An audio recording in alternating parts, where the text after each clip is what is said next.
My name is Mara Bennett. I'm 34 years old, and I run the accredited genetic testing lab that decides, on paper, who legally counts as somebody's blood. That job was about to do two things in the same afternoon, 12 minutes apart.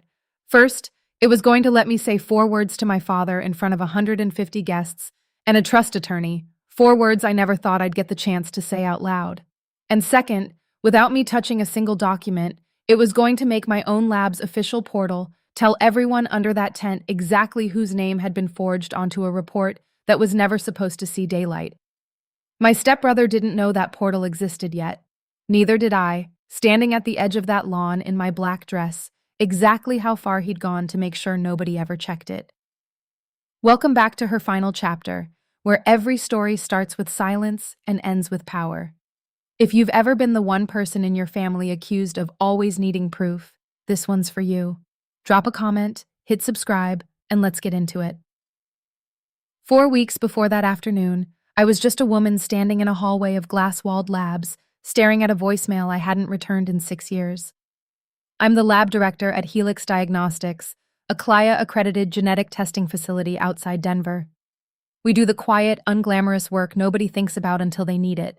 Paternity verification for custody cases, ancestry confirmation for immigration files, inheritance disputes where a will hinges on whether somebody is actually somebody's grandchild.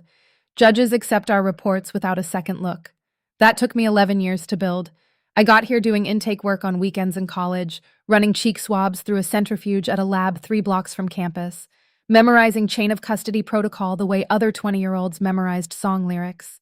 I still do it, honestly. I can recite the 7 required custody form fields in my sleep, and I do, some nights, the way other people count sheep. My assistant lab director, Renee, calls it doing the Mara mantra when I mutter chain of custody steps under my breath before a big report goes out. It's a small, strange habit. Doesn't seem to matter to anyone but me. Except it does. It always has. I grew up in a family that reorganized itself when I was 8. My mother gone, my father remarried within 2 years to a woman named Elaine, who arrived with a toddler son, Grant, and a very fixed idea of which Bennett children mattered most going forward. My father, Walter, spent his career managing my grandfather's legacy, the Ellis Trust, a family fortune built by my grandfather, Ellis Bennett, 3 generations back, worth, by the time I was in college, somewhere north of $12 million. There was one strange detail baked into that trust, something my grandfather had insisted on after a family paternity scandal decades before my time. Any heir claiming a share had to provide verified genetic proof of direct lineage. My grandfather didn't trust lawyers. He trusted labs. It's the reason I ended up studying genetics in the first place. I grew up hearing that clause discussed at dinner like it was scripture. I was good at the work almost immediately. Fast, careful, the kind of technician who noticed a mislabeled sample before it left the building. That's the thing that ended up costing me almost everything. The call came on a Thursday. I let it go to voicemail, the way I usually do when it's him. Mara. My father's voice, older, a little thinner than I remembered. We're closing out your grandmother's estate next month, the legacy weekend up at the Aspen property. Family, the trust attorneys, a small foundation announcement. I want you there. 15 years. 15 years since I'd stood on that lawn for anything besides my grandmother's funeral, and even then, only for an hour. Why now? I asked when I finally called back. Because you're my daughter, he said, and there was a pause after it, the kind where I could hear him deciding how much more to say. And because it would mean something. To this family.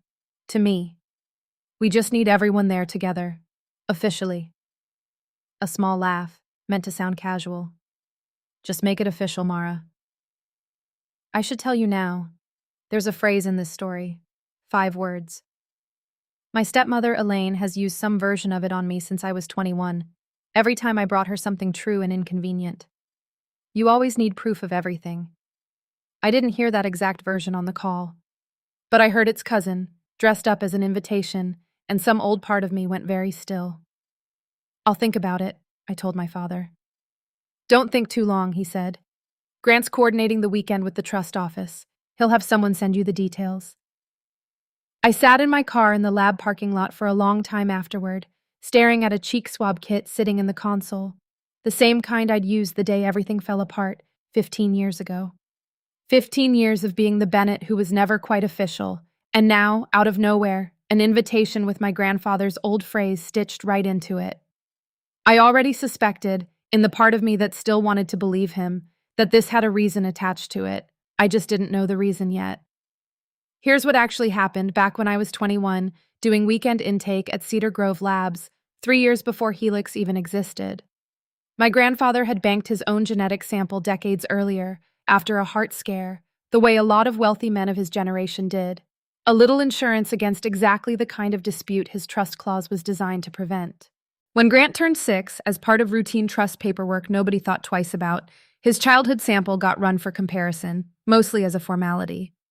I was the one who processed it, because I was cheap weekend labor and nobody minds letting the boss's kid file paperwork. The markers didn't match. Not partially. Not needs a second look. A complete, unambiguous non-match between Grant's sample and my grandfather's banked line. I was 21. I didn't understand family politics. I understood genetics. So I flagged it through the lab's standard discrepancy protocol, printed the comparison report, 4 pages, methodology attached, and brought it to my father on a Sunday evening while he was refilling his coffee at the kitchen counter. He read 1 page, then he set it down very carefully, like it might go off. "There's obviously a lab error," he said. "Dad, I ran it twice. I followed protocol exactly.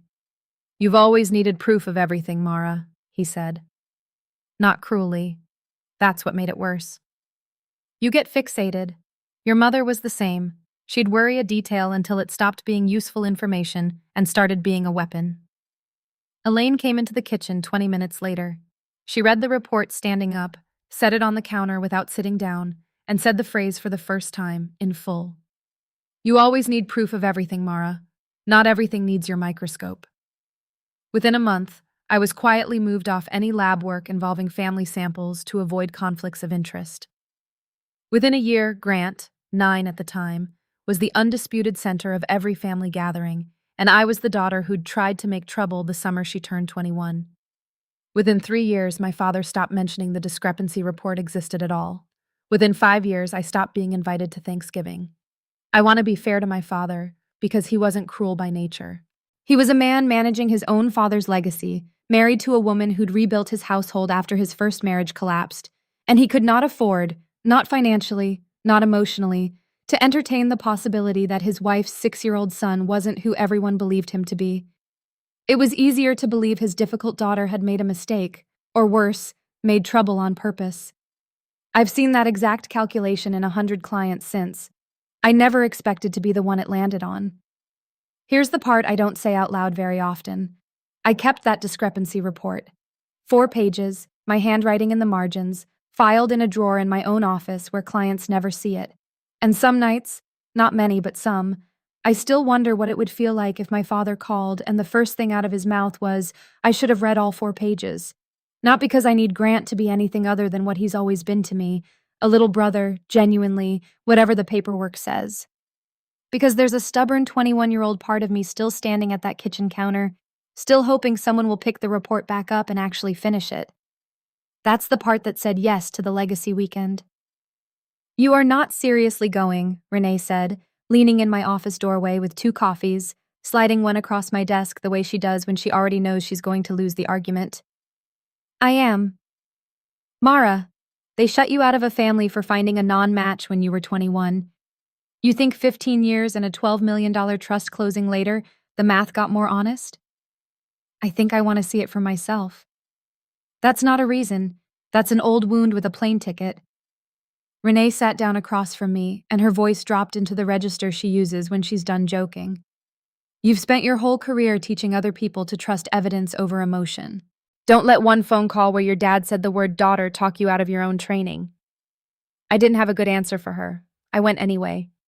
"Stay with me, because what I found in that boathouse, I ended up handling in about the time it takes to run one swab." The invitation had read intimate family weekend, close circle, closing ceremony Saturday at 4. Grant's assistant, a polite young man named Oliver, had emailed me one line. "Just the immediate family for the morning, Mara. You, your dad, Elaine, and Grant. A real moment before the guests arrive." There were 150 guests on that lawn by 3:30. I stood near the catering tent in a black dress that didn't announce anything, watching servers in white jackets carry trays past a string quartet, watching a banner strung between two aspens that read, "The Ellis Legacy, 3 generations, 1 family." A local news crew was setting up a tripod near the podium. Intimate family weekend. Sure. I found Oliver near the guest registry table and asked, as casually as I could, what exactly today's ceremony was for. He hesitated, the way people do right before they say something they weren't supposed to. "The final trust distribution," he said quietly. "The lineage verification clause has to be certified before the transfer goes through. Today's really the closing signing. The foundation announcement is sort of he caught himself, the cover story. Both things are happening." Nobody had used the words lineage verification with me once, in 4 weeks of calls about family. I made my way toward the main house, and that's when I saw it. The detail that told me more than any report could have. Propped against the porch railing, half hidden behind a floral arrangement, was my grandmother's old wheelchair ramp, the wooden one my father had built himself the year her hip gave out, its paint chipped. One board visibly warped from 12 winters of snow nobody had ever gotten around to replacing. 6 feet away, a rented ice sculpture of the Bennett family crest was slowly dripping onto the lawn beside a folding table stacked with champagne that I happened to recognize. Krug, the kind that runs close to $300 a bottle, ordered by the case. Nobody had fixed that ramp in 12 years. Somebody had ordered 40 bottles of Krug in about a week. I stood there a moment too long, until a caterer setting up glassware said gently, "Watch your step there. That ramp's a hazard. They keep meaning to replace it." Nobody in this family had meant to fix anything in 15 years. That was sort of the point. I ducked into the boathouse near the dock to collect myself before I had to smile at anyone. And that's where I saw it.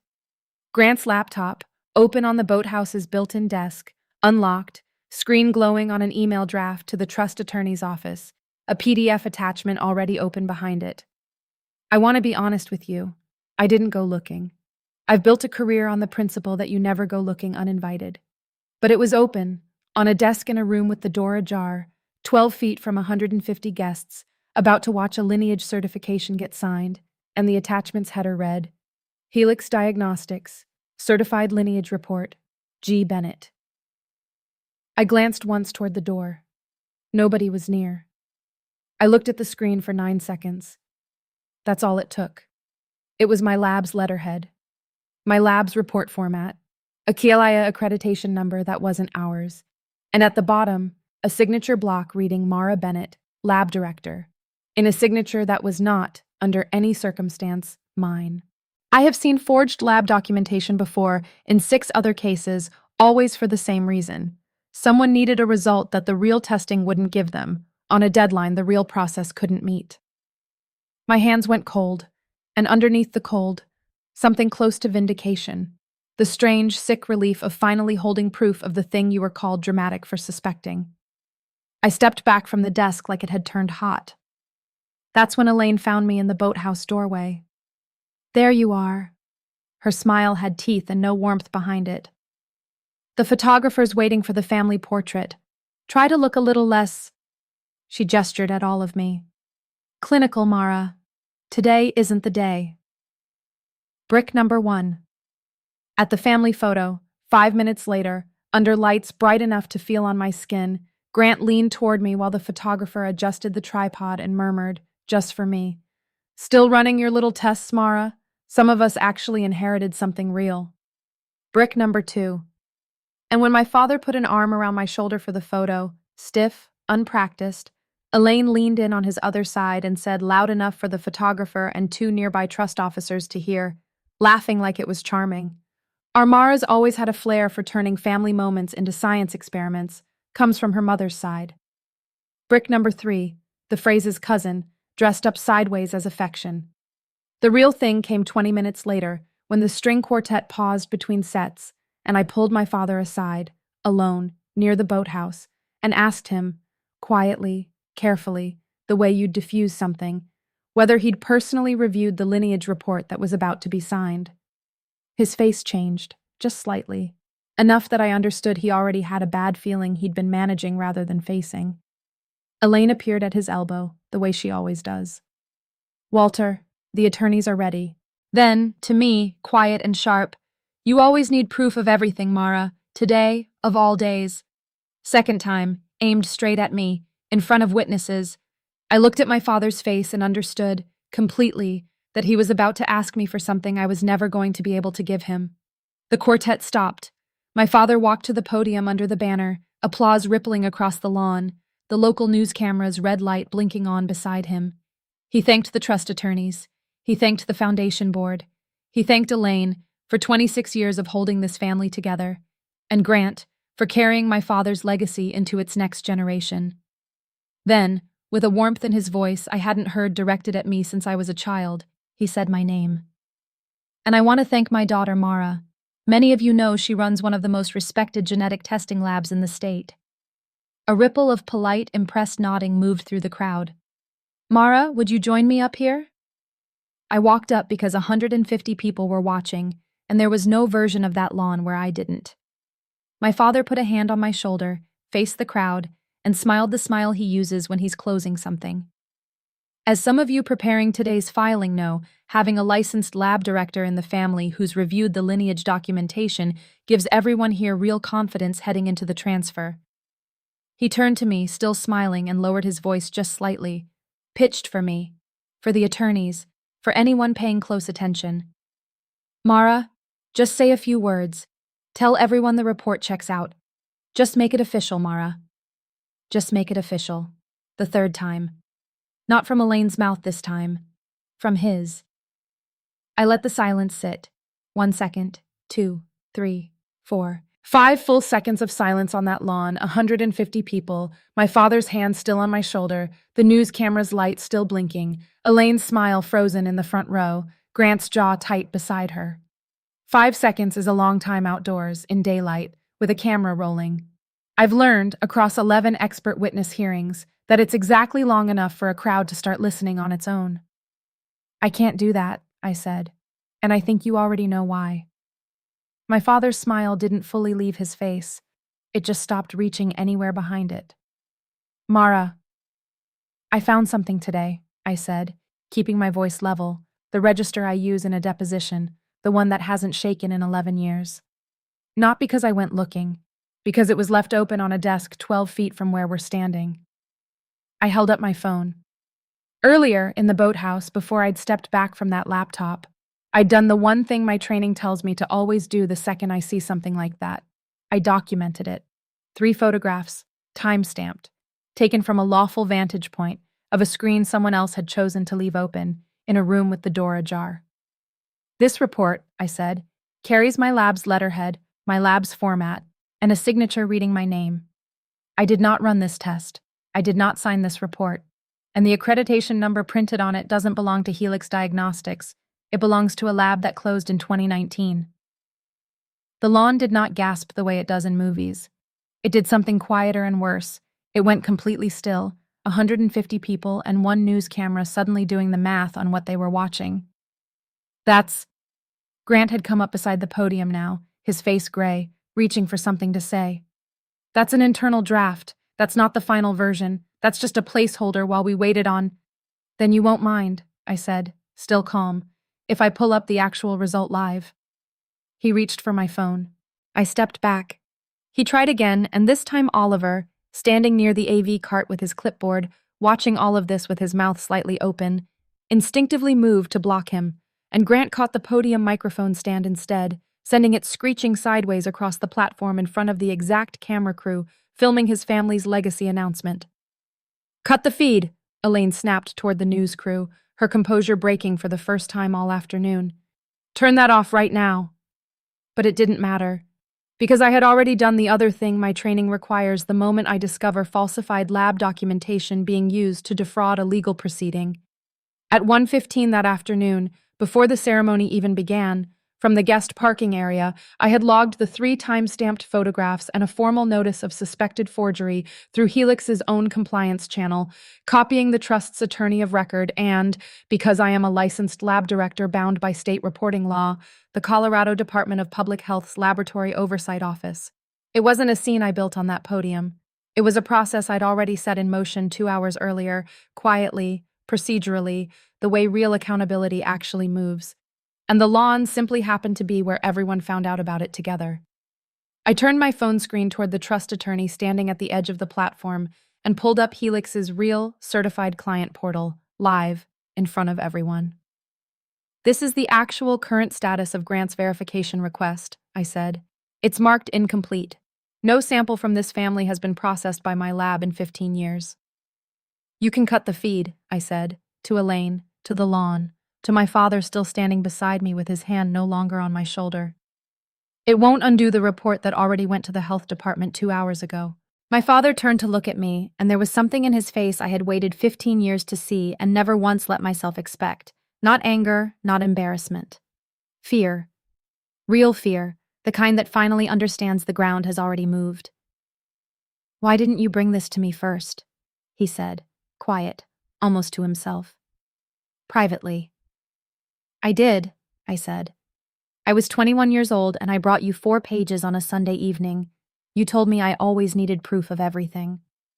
I looked out at the crowd, attorneys already stepping back from the podium, Elaine's smile completely, finally gone, Grant sitting down hard on the platform steps like his legs had simply stopped agreeing to hold him. "I don't need to make anything official today," I said to my father, to all of it. "It either is or it isn't. It always was." Then I walked off that platform, down toward the dock, and let myself sit alone at the end of it for exactly 10 minutes before I let anyone find me. The trust distribution was frozen within 48 hours pending the state's forgery investigation. Grant was named in a criminal referral for falsifying lab documentation to defraud a probate proceeding, a felony in Colorado. He avoided prison through a plea agreement 11 weeks later, probation, restitution to the trust for legal costs, and a permanent bar from any future claim against the Ellis estate. He was never, at any point, my grandfather's biological grandson. The original discrepancy I'd flagged at 21 had been correct the entire time. Elaine resigned from the Family Foundation's board a month later, framed in the local paper as stepping back amid a family transition. Nobody who'd been on that lawn believed the framing. I'm not certain she did either. I didn't do any of this to destroy anyone. I want to be honest about that the same way I was honest about the drawer in my office. There's no clean triumph in watching your father's face go gray on a platform in front of a news camera and 150 people who came to celebrate his father's legacy. I felt relief. I also felt something closer to grief. Grief for the version of that day I'd let myself half hope for, the one where he'd said the words at the kitchen counter 15 years too late. He called me 9 days after the ceremony. Not to negotiate, not to ask me to help manage the fallout, which is what I expected. He just said, "You were right. At 21. I read 1 page and stopped." A long pause. "I'm sorry, Mara. Not for today. For 15 years ago." I didn't forgive him on that call. I'm still not sure I fully have. But I told him I'd take the apology seriously if it came with more than a phone call, and 3 weeks later, it did. He'd had the original 4-page discrepancy report, the one I'd printed at 21, professionally framed, and mailed to my office with a short note. I finally finished reading it. "I'm keeping a copy. This one's yours." That's the second thing I want to tell you about, the quieter one. A week after the ceremony, my grandmother's longtime housekeeper, Dolores, who'd worked at the Aspen property for 30 years, reached out to me privately.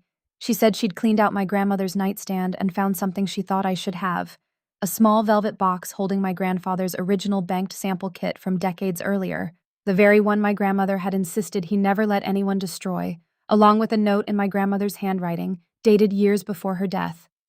Vivian knew. She told me once, "Mara's the only one in this family who ever cared more about what's true than what's easy. Give this to her when the time comes." I still have that discrepancy report on my office wall now, framed, next to my grandfather's old sample kit. I keep them both where clients can see them. It doesn't feel like winning exactly. It feels smaller than that, and steadier, like finally being allowed to set something down I'd been carrying since I was 21. Here's what I know now that I didn't know at 21. The people who accuse you of always needing proof are almost never upset about the proof itself. They're upset that you were the one willing to go get it. That's my story. If it meant something to you, drop a comment and tell me. I read every one. And if you want more stories like this, hit subscribe to her final chapter, because there's another one waiting for you next week.